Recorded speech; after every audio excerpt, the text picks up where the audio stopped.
안녕하세요. 모티리얼 박기돈입니다. 네, 지금 GV80 오늘 막 라이브로 글로벌에 공개가 됐고요. 지금 여기는 현장에 차들이 전시가 되어 있습니다. 그래서 둘러볼 수 있게끔 준비를 해놔 가지고요.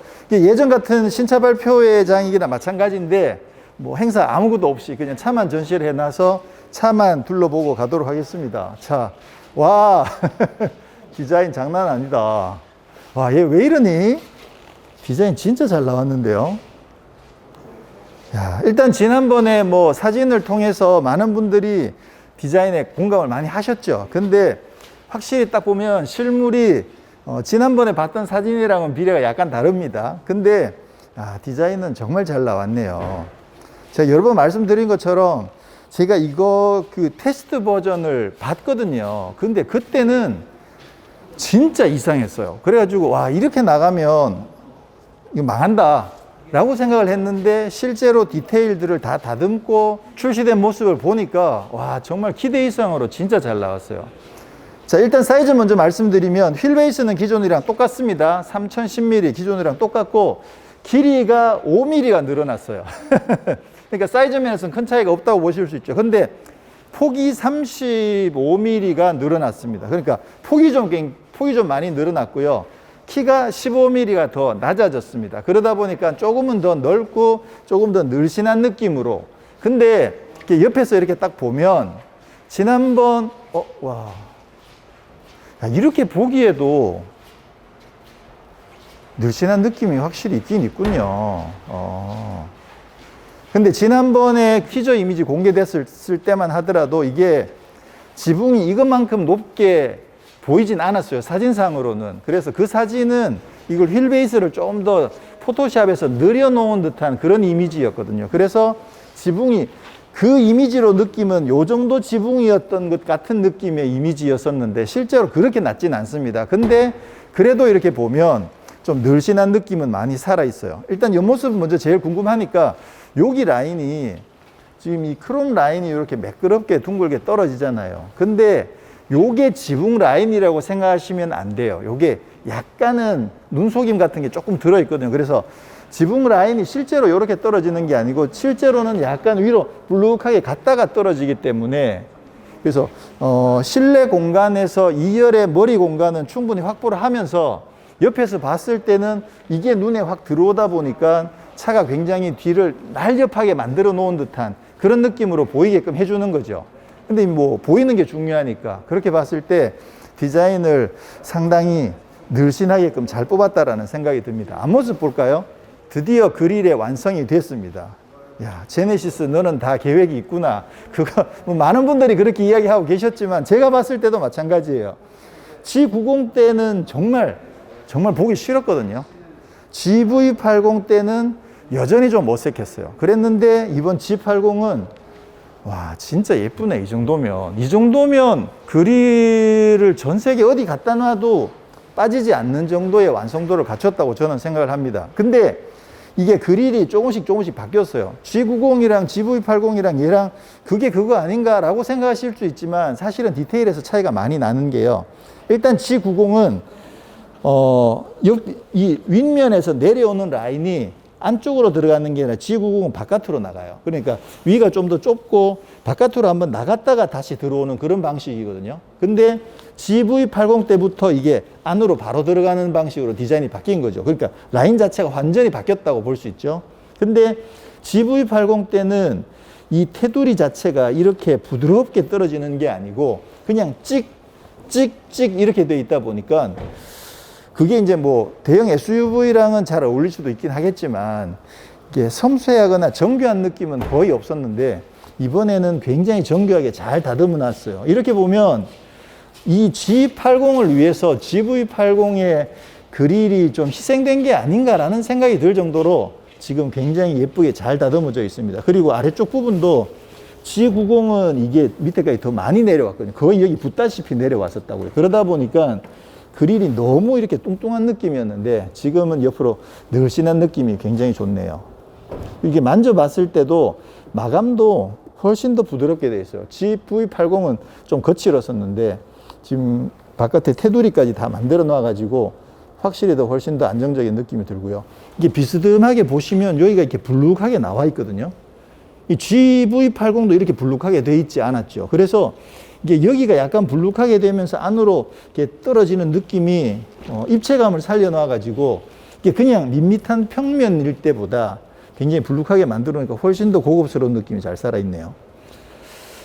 아래쪽에 여기 패턴도 그냥 까만색인데도 이 패턴을 넣어가지고 이쁘게 해놓고 여기에 크롬으로 넣어놓은 이 부분까지 굉장히 깔끔하게 마감이 잘 되어 있습니다. 와, 이 정도면 제네시스의 향후에 이제 앞모습은 완전히 완성이 됐다라고 생각이 됩니다. 제 생각에는. 그래서 이 쿼드램프까지도 전체적으로 연결됐을 때 이제는 디자인이 제대로 완성됐다 이런 느낌이 드는 거죠.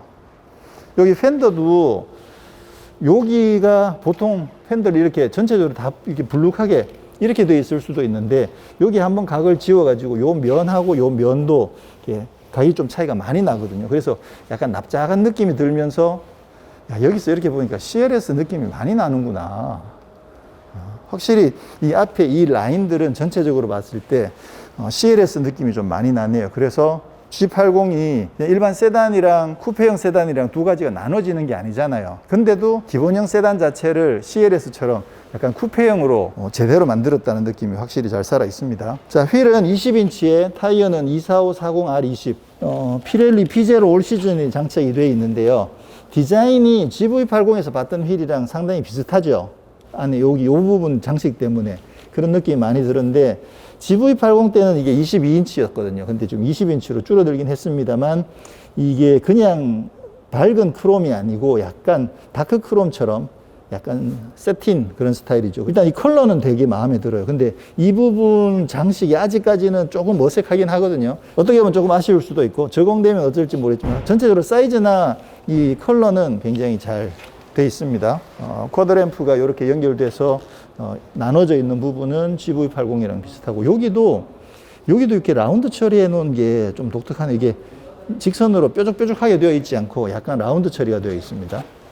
자, 옆모습에서는 여기서 나오던 이 캐릭터 라인은 중간에 한번 사라지고요. 여기 선이 없거든요. 사라졌다가 여기서 다시 나타나죠. 그래서 이게 기본적으로 이게 메인 캐릭터 라인인데 이게 라인은 약간 뒤로 가면서 살짝 내려가는 라인을 형성하고요. 그리고 팬더를 강조하는 라인이 저기도 하나, 여기도 하나 이렇게 팬더를 강조해서 나와 있습니다. 그러다 보니까 여기가 면으로 볼록하게 만들어져 있는 거죠. 이게 사실 지난번에도 제가 차를 봤을 때 이게 CLS처럼 약간 쿠페형으로 만들었구나 싶긴 했지만 그래도 이렇게 보면 뭐 트렁크 있는 그냥 일반적인 세단에서 크게 느낌이 다르진 않았는데 이걸 앞쪽에서 이렇게 비스듬하게 보시면 이 루프에서 떨어지는 라인이 아예 패스트백처럼 그렇게 라인을 만들어 주는 거죠. 트렁크 끝부분을 이렇게 살짝 올려가지고 약간 스포일러 같은 느낌으로 이렇게 만들어 놨습니다. 뒷모습은 여기에 이제 제네시스 글자를 박아놔서 GV80처럼 요 면을 이렇게 둥글게 만들어 놓은 느낌은 그대로 유지가 돼 있죠. 근데 여기에도 제네시스 마크 느낌으로 여기 이제 트렁크 여는 버튼인데 그만 올라가. 여기도 아래쪽에 카메라 있는 부분을 제네시스 마크처럼 만들어 놨네요. 네, 트렁크는 이게 완전히 반듯반듯하진 않고 여기는 이렇게 푹 들어가 있는 좀 전통적인 방식으로 되어 있네요. 굉장히 막 광활하다 이런 느낌은 좀 안 드는 게 특히나 여기가 좀 이렇게 낮게 내려와 있다 보니까 입구도 그렇게 큰 느낌은 들지 않고요. 그냥 뭐 무난한 수준의 트렁크 같은 느낌이 듭니다. 뭐 아주 큰 느낌이 들진 않네요. 여기 아래에는 뭐 이렇게 장비들이 들어있고 뒤에 보시면 여기도 이제 머플러 팁이 이거는 페이크 아니고 진짜 머플러 팁인데요. 여기도 앞에 크레스트 그릴처럼 이렇게 만들어 놨죠. 이것도 굉장히 독특해요. 아마 이런 형태의 머플러 팁은 전 세계에 얘밖에 없지 않을까라는 생각이 듭니다. 보통 사각형이거나 원형인 경우들이 많은데 이렇게 오각형을 제대로 만들어 놔서 이것도 굉장히 잘 해놨네요. 디퓨저는 별도로 마련되어 있지 않고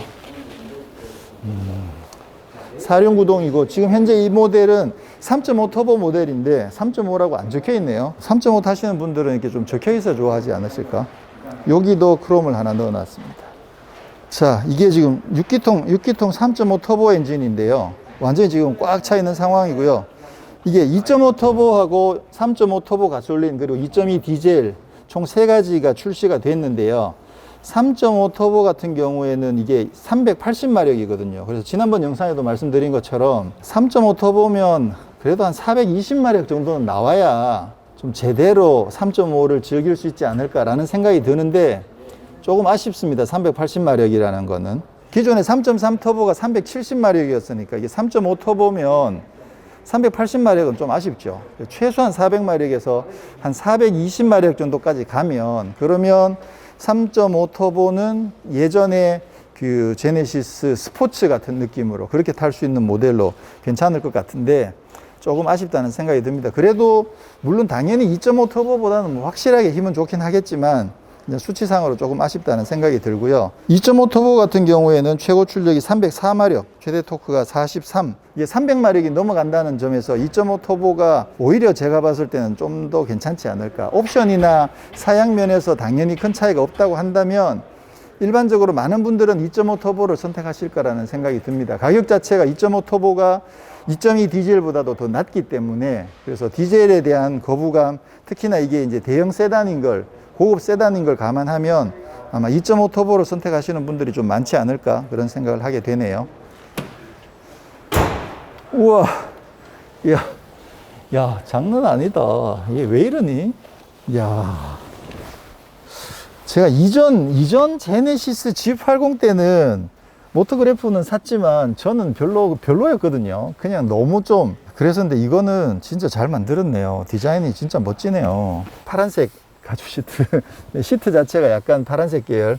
그러다 보니까 이게 좀 색깔도 독특하기도 하고 이 짙은 갈색이랑 어울려 가지고 좀 멋진 느낌이 들기도 하고요. 지금 일단 전체적으로 실내의 라인이 여기서부터 이렇게 둥글게 라운딩이 돼 있어요. 이게 그 최초에는 제 기억으로 제규어 XJ가 이 라인을 썼는데요. 그때는 물론 이제 테두리도 좀 더 넓은 테두리가 있는 방식으로 해가지고 그렇게 해서 그 요트의 실내를 표현했다라는 디자인적인 해석이 있었었는데 그 느낌이랑 상당히 유사합니다. 그리고 이 라인 밑으로 또 라인이 하나가 더 만들어져 가지고 여기 타고 이렇게 내려오는 라인이 있죠. 이 라인이 요게 상당히 멋있어요. 지금 이쪽에 이제 창문 조절하는 기능들을 넣어 놔 가지고 이거 뭐 조작하기도 굉장히 편하고요. 손을 이렇게 얹고 있더라도 요 느낌도 상당히 괜찮죠. 이렇게 가는 것도 상당히 괜찮습니다.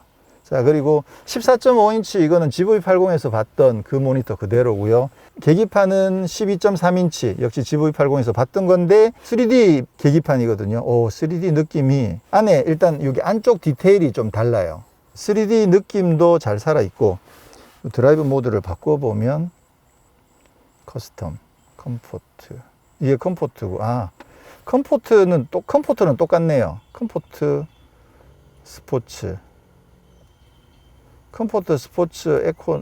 이게 에코랑 커스텀을 지난번에 잘 안 봐서 그런가. 에코가 좀 바뀐 것 같은 느낌인데 바뀐 거 아닙니다. 일단 컴포트, 스포츠는 GV80이랑 그래픽이 똑같습니다. 이 다이얼을 통해서 이렇게 페이지를 넘기기도 하고 이걸 이렇게 돌려서 메뉴를 하나씩 움직이기도 하죠. 이렇게. 자, 근데 이게 조금 미끄러워요. 이게 손이 촉촉할 때는 이게 잘 묻어 가는데 손이 약간만 미끄러워도 이게 잘 안 돌거든요. 그래서 이게 차라리 그냥 이렇게 돌리게끔 해주는 것도 나쁘지 않을 텐데, 여기 내비게이션에서 검색하는 거, 이거는 저거잖아요. 이게 터치 한글 인식인데 이 기능이 진짜 잘 되어 있거든요. 예전에 벤츠 BMW에서도 이 기능이 있었는데 써보면 조금 인식률이 떨어졌어요. 근데 지금은 인식률이 정말 좋아요. 그래서 뭐 청계산 같은 경우도 청계산 이렇게 그냥 차례대로 쓰면 지금 한꺼번에 한자를 다 인식을 해가지고 청계산이 바로 뜨거든요. 그러니까 이거는 인식률이 정말 좋아요. 이번에 GV80을 지난주에 좀 시승을 하고 있었는데 그때 내비게이션 쓸 때는 계속 이걸로 썼거든요. 이거 터치하는 것보다 이게 더 편할 정도로 굉장히 편하고 좋았습니다. 증강현실 내비게이션도 똑같이 적용되어 있어 가지고 지금 카메라가 앞에 화면을 비춰주는 상황이다 보니까 지금 실내를 보여주고 있는 도로가 아닌 이런 상황도 좀 특이하긴 하군요. 자, 그리고 이쪽에 그 가죽으로 입혀놓은 이 부분, 스티치 이 부분도 굉장히 고급스럽고 이게 GV80보다 훨씬 더 고급스럽게 느껴지네요. 오, 이것도 특이하다. 얘는 위아래로 움직이는데 가운데 있는 이 립 있죠. 이 알루미늄 립은 그대로 고정이네요. 그러니까 이 안쪽에서 날개가 움직이고 이거는 날개가 움직이는 날개가 아니어가지고 이거 잘 해놨네.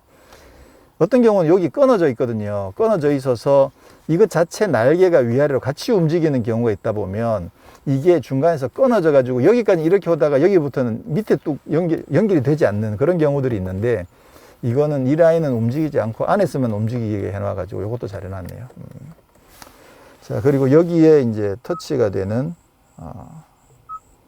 온도 에어컨을 켜고, 여기도 상당히 잘 해놨습니다. 이게 GV80은 이렇게 연결되어 있었잖아요. 연결되어 있었는데 지금 얘는 분리를 시켜놔가지고 이게 훨씬 더 고급스러운 느낌이 많이 살아있죠. 좀 더 미래적인 느낌도 잘 살아있고. 근데 이것도 예전 테스트 버전 봤을 때 이게 공중에 붕 떠 있는 게 굉장히 어색했거든요. 이게 그냥 평면 위에다가 뭔가 판때기 하나 이렇게 또 붙여 놓은 듯한 그런 느낌이었는데, 지금은 굉장히 고급스럽게 마감을 잘 해놨네요. 맵, 내비, 라디오, 미디어 셋업되어 있고.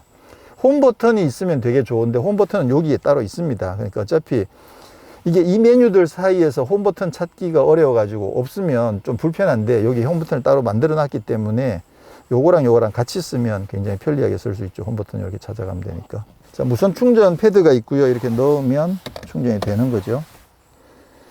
근데 이게 되게 잘 해놓은 게 뭐냐면 요 핸드폰 위쪽에 홈이 있어요. 그래서 손이 이렇게 들어가면 이 홈에 딱 넣어가지고 핸드폰을 들어내기가 되게 쉽게 돼 있어요. 이 홈을 파놨죠, 여기 홈을.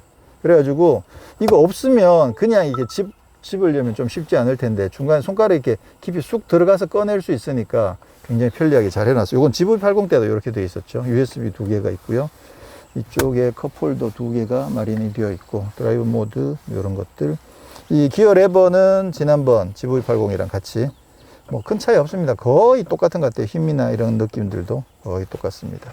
센터 콘솔은 GV80에 비해서는 그렇게 깊진 않습니다. 자, 시트는 지금 디자인 자체가 굉장히 이렇게 라인을 멋진 라인을 넣어 놨는데, 이것도 약간 벤츠 E클래스 느낌의 라인이네. 좀 미안한가? 옆구리가 굉장히 불룩하게 돼 있어서 옆구리 지지를 잘 해줍니다.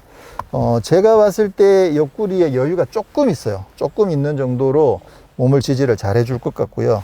스티어링 휠도 전동식 텔레스코픽이 상당히 길게 나오네요. 이 정도면 굉장히 길게 잘 나옵니다. 이거 조금 아쉬울 때 요만큼 한 1cm만 덜 나와도 조금 아쉬운 경우가 있는데, 이거는 딱 좋을 만큼 적당하게 잘 나와 있고요. 스티어링 휠도 직경이 GV80보다 좀 작습니다. 그래서 직경도 적당하고 요거 아주 좋네요. 그리고 림 두께도 GV80보다 좀 더 가늘어요. 그러다 보니까 스포티한 느낌이 상당히 좋고요. 그리고 디자인 자체가 GV80 때 이렇게 투스포크 그거 가지고 좀 논란이 많았잖아요. 그러다 보니까 여긴 투스포크 아니고 K9에서 봤던 그런 형태의 포스포크 스티어링 휠을 만들어 놨습니다.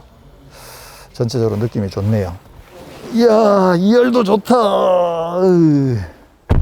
야, 지금 이게 제가 앞에 운전 자세를 세팅해 놓은 상태로 넘어온 건데, 와, 공간이 굉장히 여유 있네요. G80 좋구나. 여기에 이제 좌우 독립인가요? 아니, 독립 아니네요. 뒤에는 독립이 아닌 에어컨이 장착이 되어 있고요. 워크인 디바이스 똑같이 마련되어 있고, 그리고 듀얼 모니터가 지금 적용되어 있어서, 요게 물론 옵션이긴 하겠지만 요게 앞이랑 별도로 따로따로 다 조절하실 수가 있다고 그래서 뒷좌석에 탄 사람들이 앞에 운전하시는 분이 듣고 싶은 거 듣고, 뒤에 탄 사람은 따로 자기가 원하는 거를 미디어를 선택해서 조작을 할 수 있게끔 그렇게 되어 있습니다. 이걸 내려보면, 자, 여기에도 이걸 통해서 이렇게 조작할 수 있게끔 이렇게 되어 있죠. 되어 있고, 그 다음에 시트는 이렇게 움직이면, 이쪽에 제 걸로 해볼까? 이렇게 하면 지금 등받이랑 그리고 방석이 따로 움직이는 건 아니에요. 이 상태에서 예를 들어서 등받이를 세운다든가 그렇게 되지 않고, 시트를 앞으로 뽑으면 눕는 자세가 되고 뒤로 밀면 앉는 자세가 되는, 그렇게 한 가지 방식으로만 움직이는. 근데 이게 나아요. 그래서 이걸 앞으로 이렇게 뺐는데 이 상태에서 등받이를 다시 세울 일이 뭐 있냐고. 그죠? 이렇게 돼 있는데 등받이를 따로 조절해서 세우는 경우들이 있거든요. 그런 차들이 있는데 그럴 이유가 없는 거죠. 그냥 세우고 싶으면 이렇게 하는 게 당연히 맞죠. 그 다음에 이쪽 시트를 한 방에 보내는 기능이 일단은 없는 것 같네요. 여기는 없어 보입니다. 시트 조절하는 게 따로 없거든요. 지금 프론트 시트 조절하는 기능이 없거든요. 여기로 봐서는. 그래서 이거를 앞으로 미는 건 뒤에선 조절이 안 되나 봐요. 지금 위에는 스웨이드로 마감이 되어 있고, 여기에 옷걸이도 잘 되어 있고, 여기는 렉시콘 오디오 가죽 마감, 잘 해놨습니다. 그리고 2열에도 이중 접합 차음 유리가 적용되어 있고요. 파노라마 선루프도 시원하게 마련이 되어 있고, 여기 안에도 USB가 하나가 있고, 여기 헤드폰 꽂는 게 두 개가 마련이 되어 있거든요. 그래서 헤드폰을 꽂아서 좌우에 앉아 계시는 분들이 각각 비디오를 보거나 음악을 듣거나 하실 수가 있고요. 와, 그러고 보니까 이 모니터가 이거 해상도가 좋네요. 이 정도면 제가 봤을 때 자연의 소리 한번 들어볼까요? 지도. 일단 그래픽이나 글자 그래픽으로 봤을 때 720은 확실히 넘는 것 같은데, 제가 봤을 때. 일단 어쨌거나 최소 720이거나 1080 정도 될 것 같아요. 해상도도 상당히 괜찮은 모니터를 적용해 놨습니다. 이거 기껏 모니터 해놨는데 막 480 이런 모니터들이 있거든요. 그거 진짜 좀 깨는데 모니터의 해상도도 상당히 잘 되어 있습니다. 좋네요. 자, 지금 여기는 흰색이고요. 아마 많은 분들이 흰색도 관심을 가지실 것 같아요. 이게 흰색하고 이게 좀 블랙이잖아. 그러니까 대비가 되는 느낌이어서 많은 분들이 흰색 차도 선택을 하실 것 같아요. 뒤에 보면 흰색도 멋있네요. 괜찮다.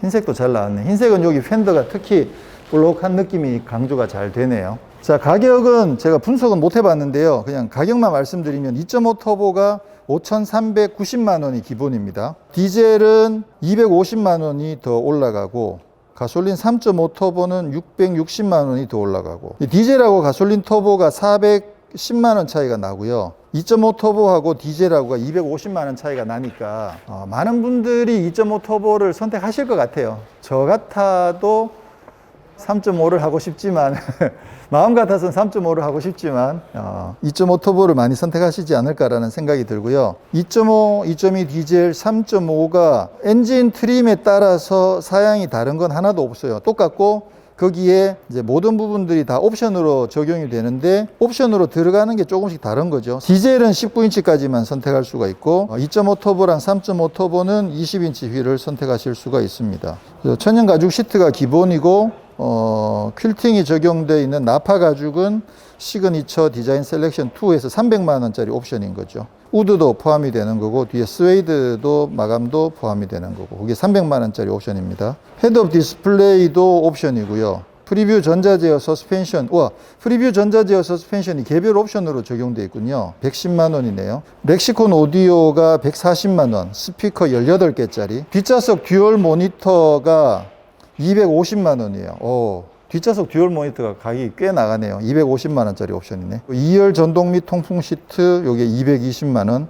그다음에 뒷좌석 수동식 도어 커튼, 전동 빗면 커튼, 3존 공조 100만 원. 이게 풀옵션 하면 계산을 해봐야 될 것 같은데, 사무실 들어가서 한번 다시 확인을 해보도록 하겠습니다. 연비는 2.5 가솔린 터보 같은 경우에 기본이 10.8이고요. 사륜 구동이 되면 9.8로 떨어지고, 2.2 디젤 사륜이 12.7, 기본이 14.4.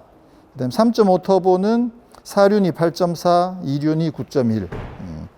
충분히 우리가 생각했던 그 정도의 연비는 뽑아낸 것 같아요. 이번에 그 알루미늄 파츠들도 많이 적용이 되고, 그렇게 해서 무게가 한 150kg 정도 감량이 됐거든요. 그러다 보니까 전체적으로 연비도 상당히 잘 나온 것 같습니다. 일단 오늘 간단하게 살펴봤는데요. 디자인이, 특히 앞모습이 생각보다 정말 잘 나왔어요. 그리고 늘씬한 느낌이 좋긴 한데, 지난번에 공개됐던 사진처럼 이게 조금만 더 완전히 낮아졌으면 어땠을까 하는 생각이 들긴 하지만, 그러면 이제 머리가 답답하겠죠. 전체적으로 늘씬한 느낌이 굉장히 잘 나와 있고, 실내도 생각했던 것보다 진짜 잘 나왔네요. 그래서 아마 많은 분들이 이미 관심들도 가지고 계시고 구매를 하시지 않을까, 그런 생각이 듭니다. 내일 저희는 시승을 합니다. 아마 3.5를 시승하겠죠. 확인해 봐야 되겠지만. 그래서 내일 시승을 하고 영상은 모레 아침에 모레 아침 8시에 영상이 공개가 될 예정이니까 시승기 많이 기대해 주시고 저는 다음에 이제 시승 영상으로 그때 찾아뵙도록 하겠습니다. 고맙습니다.